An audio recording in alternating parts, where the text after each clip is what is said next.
Hey, Fred. Rajon's had an interesting season. How do you characterize that and just, you know, now that it's playoffs, what he can do, et cetera? Well, I think Rajon's he's been unbelievable this year. He's obviously been in some situations that probably he hasn't been in his entire career, you know, and he's handled it very well. You know, when he was taken out of the rotation for a couple games, he was great. He was always in there leading and working. You know, we put him back in there with the second unit, and he was awesome. I think he took a lot of pride in that role to be the leader of that young group. You know, when we moved him back in the starting lineup, you know, obviously he was ready for it. We needed it. We needed to inject some pace into that first lineup, and he did an unbelievable job in the most critical time of year of getting us to play the way that we needed to play. You know, we put Mirotic back in there with him to create some floor spacing, and those two guys really helped us, you know, play probably our best basketball down the stretch. So he's been great. You know, he's obviously a guy, you know, that's a coach out on the floor. I think he's going to be terrific when he hangs him up, you know, in that role as well as a coach. So it's been great to deal with. He's been great for me, and you know, hopefully he can, with his playoff experience, you know, help us to go on a run. Fred, you only had the one game after the Taj trade here in March, and you didn't rebound as well as you did in the first three with Taj. Were you surprised you were able to have such an edge in game one, and what gives you confidence moving forward that you can keep that rebounding edge? Well, you know, I thought it started with Robin. You know, he did such a good job of helping us establish that early in the game the other night, helping us get some second chance opportunities, which we needed. You know, this is a team that you know, they get the ball out and run. You know, they're really good, really effective. So, you know, the one thing we can't do is, you know, we had a couple possessions. We had 4 guys under the free throw line, and they got runouts on us. You know, so we can't crash the glass to jeopardize our transition defense. You know, but Robin, you know, he's a guy that goes every time. It's what he's done his entire career. You know, and obviously we hope he continues to have success in that area.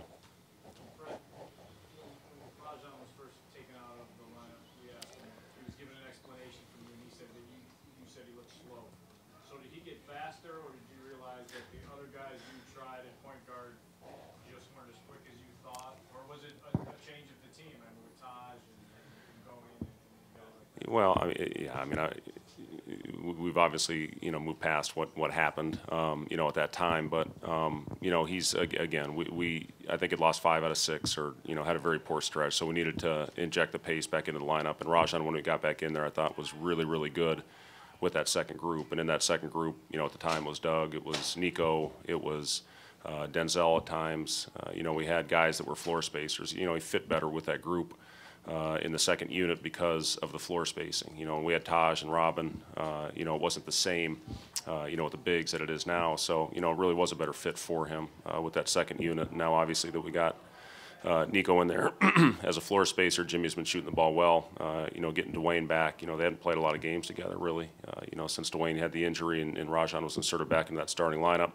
But they had great chemistry early on in the season. So, you know, it was really good, I thought, in game one. And hopefully we can continue on the rest of the series.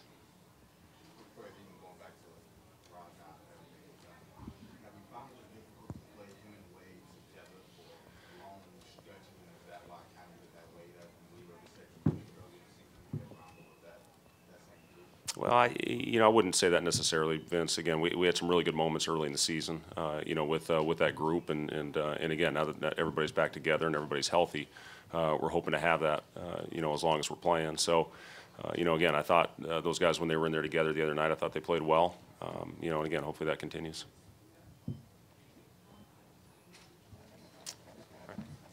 Oh. Thanks. Team's been a little bit unpredictable, let's call it, this year. Do you have a good feel for kind of where it's at right now, or do you feel like you can, you know, predict that you're going to play well each of these games, play well tonight? Well, I hope so. You know, again, I think we've played our best stretch of the season. You know, and again, we've played in some high-pressure situation as well, you know, as Boston has, trying to, you know, get that #1 seed. Every game mattered all the way down to the last game, similar to us. You know, we had to win, you know, those last 3 games in order to get into the playoffs, and we did that, you know, and winning 7-9 down the stretch, you know, helped put us in this position. So, you know, I feel we're playing, you know, as consistently, I guess, as we have all year. You know, we had a couple, you know, tough ones in that stretch, but, I liked how we came out the other night with effort, and that's what it takes, is going to take every night for us to have an opportunity to win games. We got to take better care of the basketball than we did in game one. But again, if we go out and play with the type of effort that we have been playing with, hopefully we'll have a chance. Isaiah had 33 points in game one, but he also had 6 turnovers. How would you assess your pick and roll defense with him?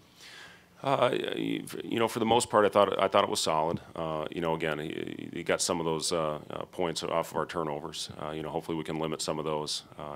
He's so gifted. He's such a tough cover because of his ability to get around big guys, to split big guys, to rise up over when the big's not up.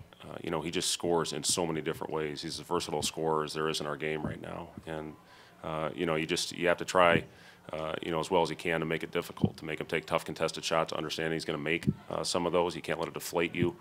But that's all you can do is go out there and do the best job you can to make him take tough shots. And, again, I thought we did a solid job for the most part. But, 33 points, he's averaging, 29. I mean, he's a really tough cover.